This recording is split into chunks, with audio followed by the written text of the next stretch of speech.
আমাদের সর্বভারতীয় তৃণমূল কংগ্রেসের তরফ থেকে পরিষ্কারভাবে আমরা বলে দিচ্ছি আমাদের দলের অবস্থান।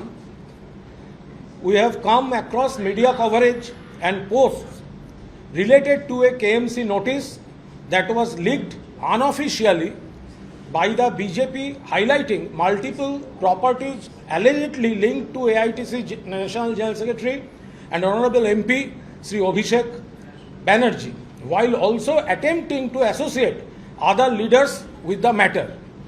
এরপর পার্টি খুব স্পষ্টভাবে বলছে, the notice and the media coverage over the last few days are completely false, fabricated and devoid of any credibility.